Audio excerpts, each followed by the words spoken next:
Anne Marie, Tidbits from a Chief of Staff. It's the long story short. And today I am so thrilled. I just keep getting these amazing guests that come in and chat with us. And today I've got Megan Kirtland, who is a Chief of Staff, been doing it for a while. Megan, welcome. I appreciate that you're taking this time to be on my little series. Of course. Thanks so much for having me. Absolutely. I just love to just jump right in. And so the question that I have for my fellow chief of staffs is, as you've been a chief of staff, what's one or two things that you've noticed that has helped you be successful as a chief of staff, or that you've learned from other chiefs and you see that it's helping them be successful? Yeah, it's a great one. And there are a couple of things that really come to mind and elevate. And we've chatted a little bit about a couple of these, but in the chief of staff role, and by the way, I can't take any credit for this because it actually came from a mentor of mine a long time ago. But in the chief of staff role, as you know, like you're going to get a taste of everything. Everything is going to land on your doorstep, whether you like it or not. But when I found looking kind of interviewing chief of staffs, looking at the chief of staff role, folks that have done really well and are able to be successful in that capacity, there's one thing that comes to mind, and it's being able to give ambiguity a great big hug, but drive for clarity. So we operate in this world, and I work in Microsoft security, a ton of ambiguity all the time. And so someone that can use that as a springboard and help the organization understand things, communicate exceptionally well, drive clarity in what we're doing, vision, strategy is tremendously beneficial. Right, right. You know what? I really like that because, the chief of staff role, you'll find that there are some things that are common across any chief of staff, but that level of you're really trying to lean in and understand what is the current thing that needs to be approached at that moment. That's not going to be on a job description. That's not necessarily something that's discussed on a regular basis. It could be the hot thing that is keeping your exec up at night, whatever that looks like. And so being comfortable in ambiguity and probably a little bit of chaos. Yep. Really, Understatement, Amory. is super helpful. Anything else raised to your mind when you think about this also?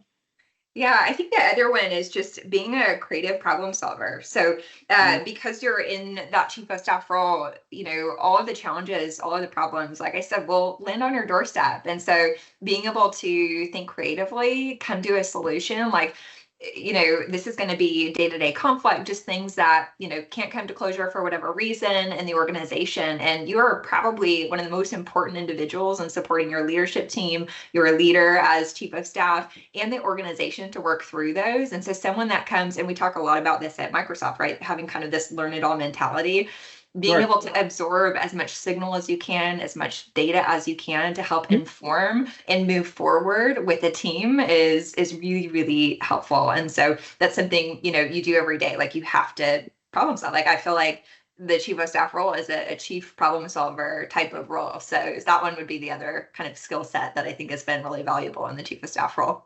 Nice. I think what I also get from you is, especially when you said being a creative problem solver, you're asking a lot of questions because you said getting information to be able to come to a place where you either have a recommendation for a solution or you're fostering a conversation where a lot of people can have recommendations and you come to that. So that means you're being super inquisitive. You want to understand what's going on, what's the landscape, what can I consume so then I can provide the best output possible. Yeah, you're spot on. And truth be told, like a lot of the challenges that elevate and arise is oftentimes the result of miscommunication, not being able to make connections across teams. So it's incredibly valuable. And I think one thing that has helped me personally in my own career is always assume the best intent. And again, do whatever you can to take in as much information as possible and just get a really good understanding of the situation, the scenario, and then be able to start, again, thinking through kind of possible solutions and helping the team kind of come to not always a win-win scenario, right, but the best possible scenario they can. Nice. The other question that I'd love to get some feedback from you on is, what's a gotcha that either maybe you experienced or the better yet, somebody else experienced and you were able to learn from that so you could make sure that you didn't fall into that same snare as a chief of staff? Yes, I love this. So there's probably a million gotchas we could get into. Let's just be real for a moment. Right? But the one that comes to mind is, as you know very, very well, in a chief of staff role, you're wearing a ton of hats, right? Mhm. So it is very easy to get into the trap of thinking you can do it all alone. So this was a huge one. And we talk about, so again, like I said, in Microsoft security, we talk about cybersecurity being a team sport. Mhm. Chief of staff and everything that we do in this organization is a team sport. So like when we're talking about cybersecurity, right? Like it's this common misconception that we're looking at other vendors as competition. It's not the case at all, right? Our competition is truly our adversaries and threat actors, right? And we need to link arms with folks in the industry to help better defend our customers, our government, our infrastructure. So chief of staff in the same capacity, right? For executive support and support of the team, I look at our HR business partners. I look at GTA, our talent acquisition team. I look at our executive administrative team, who, by the way, I mean, let's just be real, nothing runs without Right. them. So it's just so important in everything we do. And I'm in a product engineering organization. Think about delivering product, right? So go to market, finance, all of our partners in UX and design, as well as in our customer experience engineering teams. All of that happens because of this vast ecosystem and network of individuals around us. And so for us to be successful, we have to cultivate those relationships. We have Mhm. to be a good partner in everything that we do. And that is probably one of the most important things I would say in this role. And so don't think you can do it all on your own. Right. And it's all about this kind of rising tide mentality and working together. The theme that I'm getting from you with that is prioritization, Mhm. because there's going on. You've got your network in place, you've got your partners in place, you have a framework of what you believe needs to be accomplished based on the vision that has been set forth for the organization. And now you've got to get down to prioritizing which one are you going to tackle first. And then using that network, using all these tools that you've got to make sure that you're going after the right thing. And prioritization can be so tough because everybody's theme is important. I'm with you on that one, and you're spot on, right? Like you'll have to lean into the network to get those things done. And so the folks that I've seen most successful in these roles have those really strong relationships and show up for their partners, by the way, when the going gets tough, and roll up their sleeves and all of it. But the prioritization one is interesting, right? When I talk about this with chiefs of staff in my organization too, it's like you're spinning a million plates at once, right? And you have to actively make a decision to say, because our world is incredibly dynamic, a couple of these are going to drop today, and I'll get back to it tomorrow, but these are the ones I'm going to keep spinning today. And then just understanding and constantly reassessing and reevaluating what needs to come to the top, based on the needs of the organization, based on the needs of the customers that we partner with each and every day. So it's a good one for sure. Awesome. Before I sign off, I do want to give you any last words that you want to share with my audience.